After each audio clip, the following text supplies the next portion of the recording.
Boker Tov.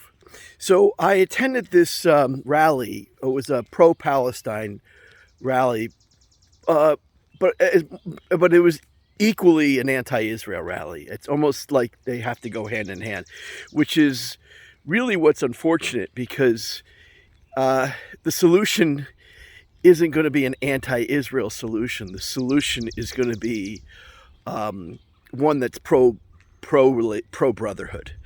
I don't mean the brotherhood, the Islamic brotherhood. I meant the brotherhood of the land. They share these people have to share the land, whether it's a two-state solution or it's one state with Arabs living with Israel, Palestinians living with Israel, as they do now. 20% of Israel is Arabs, and I understand from surveys, from polls, that 75% of them say that if a second Arab state was created, a Muslim law state, they wouldn't want to go to it. So it's like, okay, really? So, but here's the thing: as I listened to the rally, there's sort of a formula to it, I think, and I think the answer lies in a way, ironically, in the formula, but flipping it on its head. Flipping it around and using some of the same strategies that they use. So first of all, it's heavily anecdotal. Of course, it's totally biased. So in a war, in battles, there are always casualties. There are always civilian casualties. There are always some atrocities.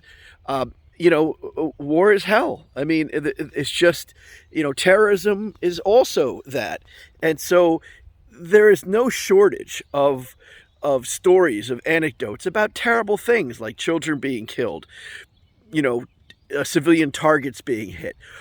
What makes it particularly frustrating is, as we know, Hamas, let alone the PLO and others, stage these things. They actually create the situations which get them the footage and then the media loves to run with it. So from a PR standpoint, they've got a very good system. And at the rally, they made a strong point about using social media, but they also do a lot anecdotally. So they have people come up who talk about their Palestinian heritage and talk about the horrors that maybe they witnessed or in their family or when they were living there, and they tug at the heartstrings. And even a super pro anti-Palestinian person would have to, if you have a heart, so they're immediately getting you emotionally revved up. That's a lot of it, how it starts out. They rev up the emotions, and of course it's totally lacks the context that's needed in terms of, this is war. Hey, you shoot off a missile, you invite your target, yourself being a target. You put that missile near children and you use women and children as shields, you're going to get that result. But they ignore that. That's totally irrelevant to them. That's the lie, of course. But they're able to produce these anecdotes that are going to work because they're sad. Could somebody get up there and talk about what the trauma that Israelis go through, even Arabs in Israel go through? Of course, but they're not going to feature that, as you know.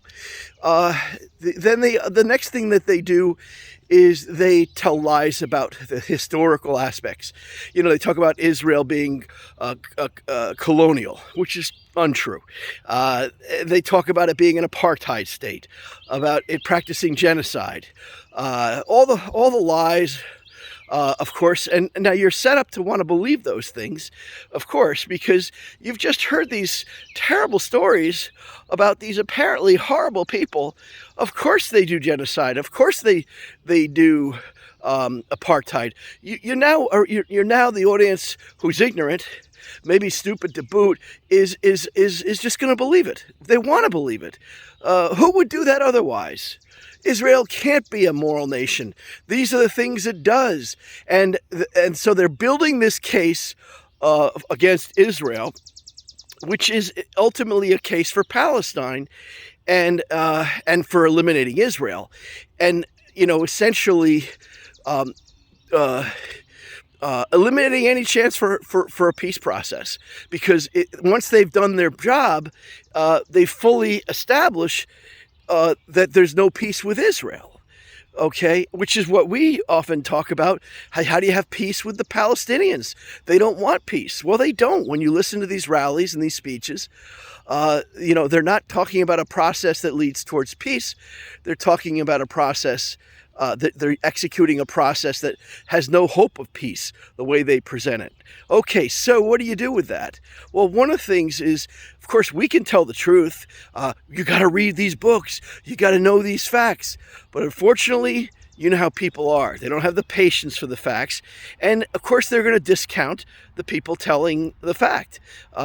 They don't believe. They clearly make the effort to delegitimize not just Israel, but anybody that speaks on behalf of Israel. Any Israeli, any Jew that speaks on behalf of Israel, any government person that speaks on behalf of Israel or tries to counter the narrative is a liar.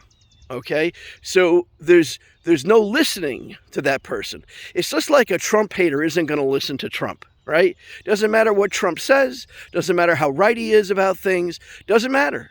You hate him, you're not going to listen to him.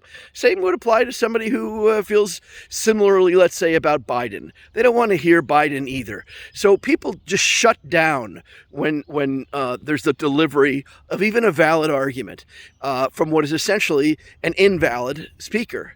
So how do you deal with that? And I think the answer for us is that we need valid speakers. We don't need Jews. I'm not saying we're not valid.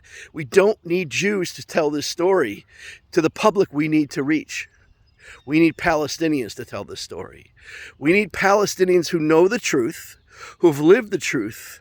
They're the ones who need to tell the stories. They're the ones that need to tug at the heartstrings. They're the ones that need to talk about how their lives are made worse by Hamas. They're the ones that need to talk about relations with Jews in Israel and how they live side by side. They're the ones that have to tell the facts, truthfully, about the real history of the mandate, about the British mandate, and how Israel came about being, and how hard the Jews worked to make it their land, and so forth, and what they do for the world. So that's part of the other speaker credibility. We have done so much in Africa, for example, and other places. We're always there on crisis situations.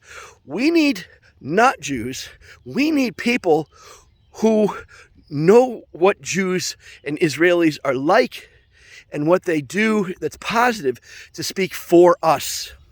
So if we're going to put together an effective, not just something that makes us feel good, not just something that says, oh, here we are, we're standing up for ourselves, but something that could potentially be truly effective in changing hearts and minds and opening eyes and creating open minds, breaking through. We've got to get a crack into a wall. We got to get a crack into a wall. You got to find a weak spot to make that crack. It's not going to find a weak spot if you bring the Israeli consulate in. It's not going to be a weak spot if you have, AIPAC or even a federation person. Okay. It's not going to be. We're going to appeal to ourselves. We're going to preach to the choir. Well, you know what? We need to get change of opinion. Do we need to does somebody who supports Israel need more reinforcement for why they support Israel? Does somebody who knows the truth need more of the truth?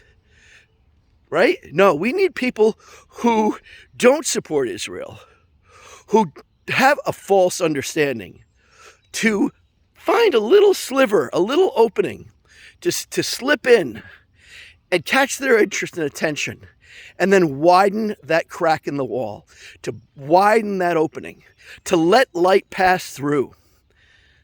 You follow me? That can be done. There are Palestinians, maybe they'll do it anonymously, but there are people from all over the world, I think, who have a story to tell, and we're better off letting them tell our story. That's my thought. Have a good day.